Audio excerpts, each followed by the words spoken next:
At first glance, one might think this is the United Kingdom, a country noted for its manicured formal gardens and love of flowers.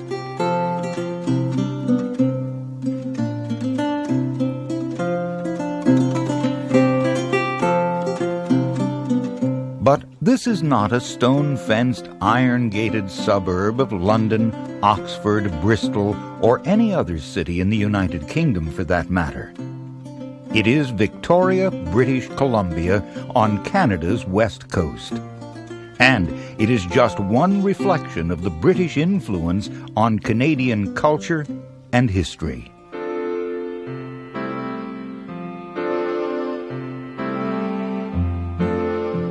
Some 2,000 miles to the east, another country besides the United Kingdom comes to mind. Because here, many buildings reflect the unmistakable architecture of France.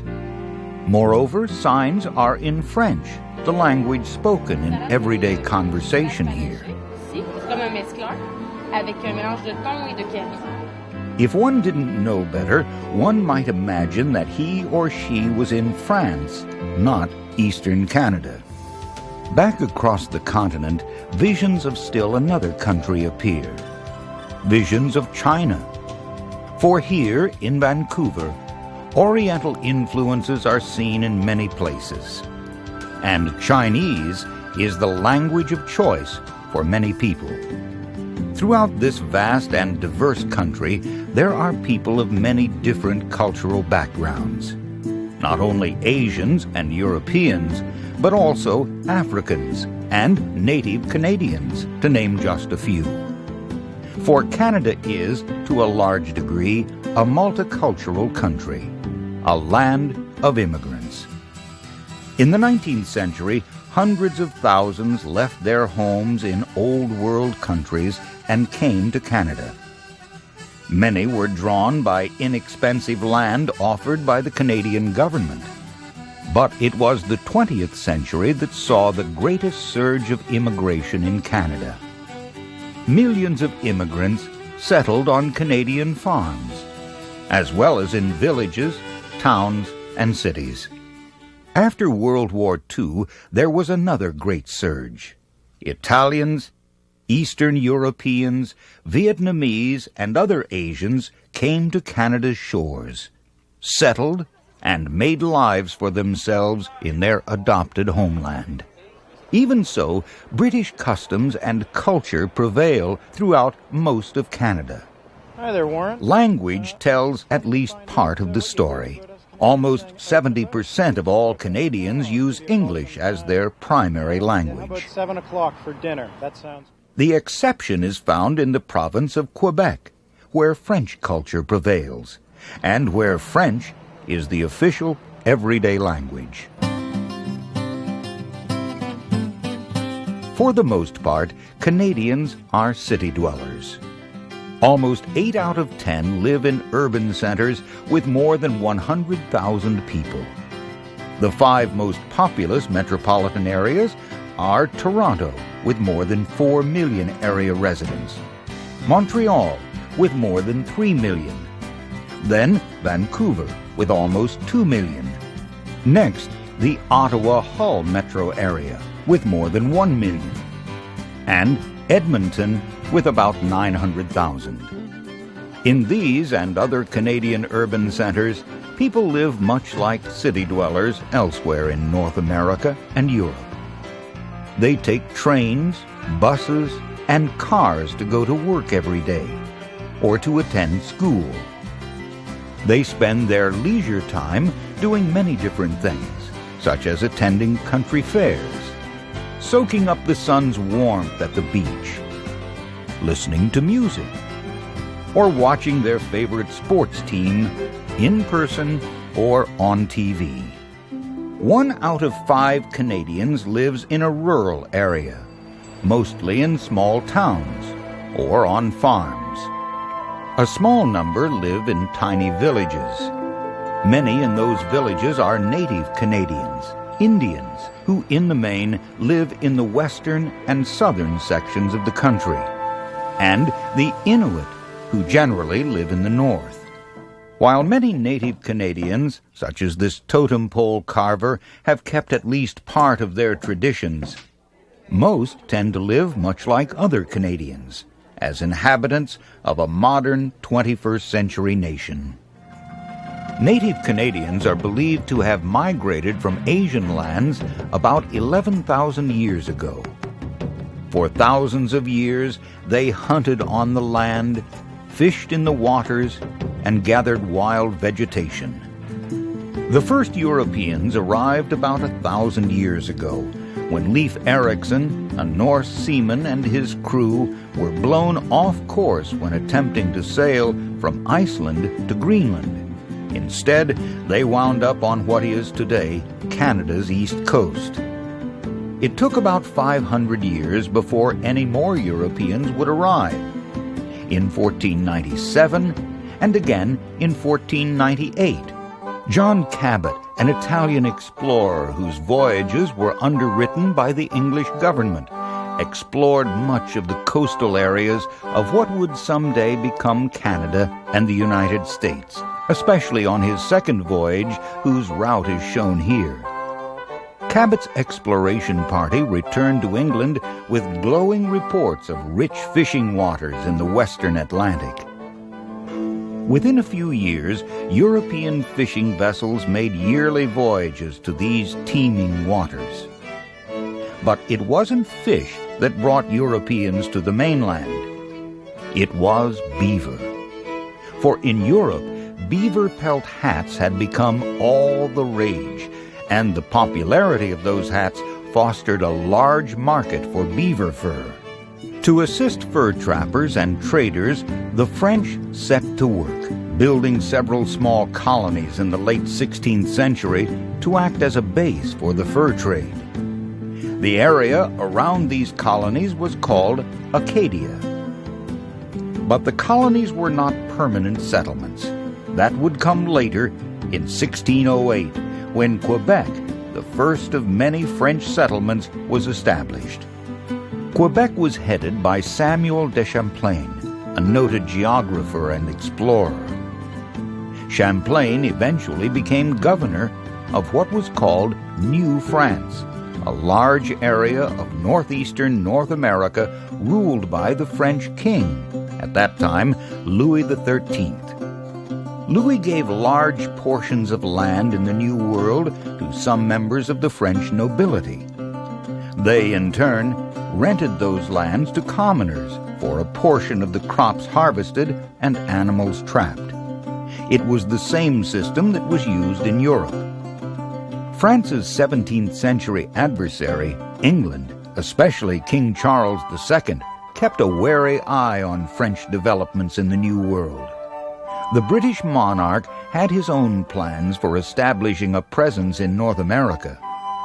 In 1670, Charles granted the Hudson's Bay Company exclusive trading rights to all the lands whose rivers and streams drained into Hudson Bay, a huge area encompassing hundreds of thousands of square miles.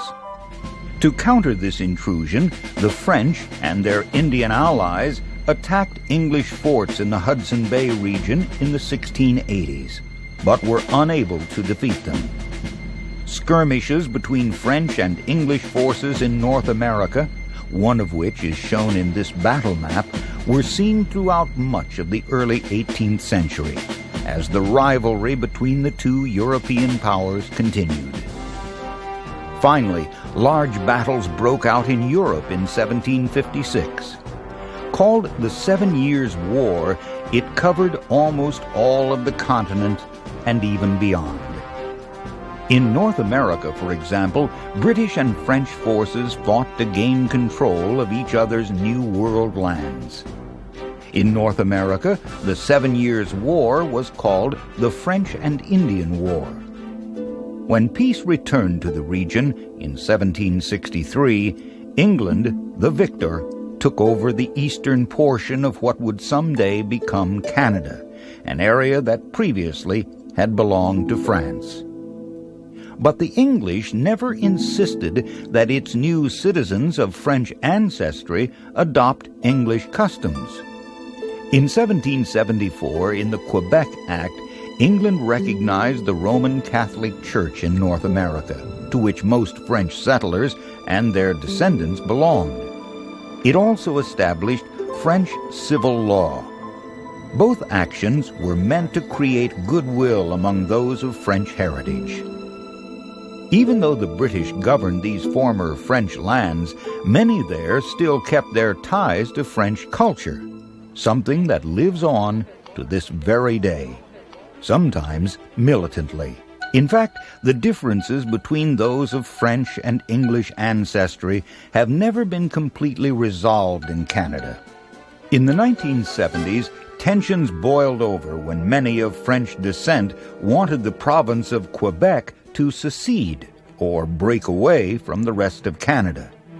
Voters turned down the proposed secession. The attempt to secede was revived several more times. But each time, the efforts have failed. Even so, French became the language of Quebec schools, and French was declared the official language of the province in 1976. Today, Canada is legally bilingual, with both French and English as the country's official languages. However, most Canadians view their history and culture as primarily British. In fact, during the American Revolutionary War against England, Canadians did not support their neighbors to the south. Instead, they stayed loyal to the mother country. Many Americans who remained loyal to England fled to Canada at war's end. They were called United Empire Loyalists. The Loyalists brought to Canada a belief in representative government, for they had lived in areas with colonial legislatures. To keep the Loyalists happy, the British divided Quebec into two parts, one whose population was mostly of French heritage, the other British. Known as Upper and Lower Canada, each had a legislative assembly elected by the people. The assemblies had no real power, however. Canadians and Americans have almost always had friendly relations with each other. The one exception was during the War of 1812, when England's navy stopped and then boarded U.S. ships as the American vessels made their way to France. The French were at war with Great Britain at the time. American sailors were sometimes taken captive to serve on British ships. President James Madison objected to these indignities, and the United States Congress, upon his request, declared war on England.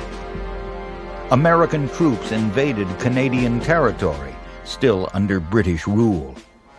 But when the war ended in 1814, neither side kept any land it had won during the conflict, and relations between Canadians and Americans have been friendly ever since. For the next several decades, in the 1820s and 1830s, Canadians peacefully built cities and established settlements in the West, all the way to the Pacific coast. Despite this outward calm, however, many in Canada had come to feel that their English rulers had too much power, and some rioted against English control in 1837. The British Parliament, fearing there would be another revolution against England in North America, joined Upper and Lower Canada. The British Parliament also established two Canadian legislative bodies elected by the people, an assembly with real power to make laws that would not be subject to England's approval. Then, in 1866, inside this building, Canadian and British leaders drafted the British North America Act, which effectively established Canada's independence. The act passed the British Parliament in 1867. Every July 1st, Canadians marked the act's passage by celebrating Canada Day. The country's symbol, the maple leaf, is found everywhere on the holiday.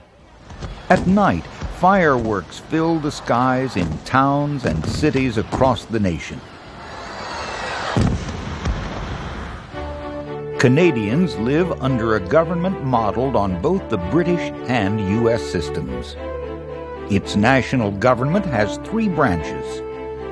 First, a judicial branch. Its highest court is the Supreme Court. Next, the legislative branch, composed of two chambers, the Senate and the House of Commons. The House is the more powerful of the two. Finally, there's an executive branch. Its leader, the Prime Minister, has offices in this building in Ottawa, Canada's capital city. Governmental powers are shared between this national government and those of Canada's provinces and territories. Among other things, provincial and territorial governments are largely responsible for education. And by almost all measures, they do an excellent job. Canadian students were ranked among the best educated in the world in a recent United Nations report. Canada's adult literacy rate is also among the best. An important government service in Canada is its National Health Program that can be used by all citizens. But the program is controversial.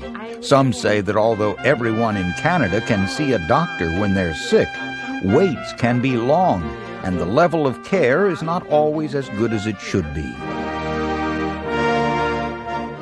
In short, then, the people of Canada come from many different backgrounds. There are native Canadians, both Indian and Inuit. Many Canadians have ancestors who came from Europe, Britain, France, and other European countries. Still others have forebears from Asia, Africa, the Caribbean, or elsewhere. Canadian history has its roots thousands of years ago, when native peoples hunted buffalo and fished in rivers, lakes, and streams. Canada's history continued as European explorers, both French and English, came to North America, fished its rich coastal waters, and trapped beaver. Canadians, unlike their neighbors to the south, did not have a war of independence against their English rulers. Instead, their country evolved for the most part without bloodshed into an independent nation with democratic institutions and freedom. Canada, a first world country with a proud history and a people strong and free.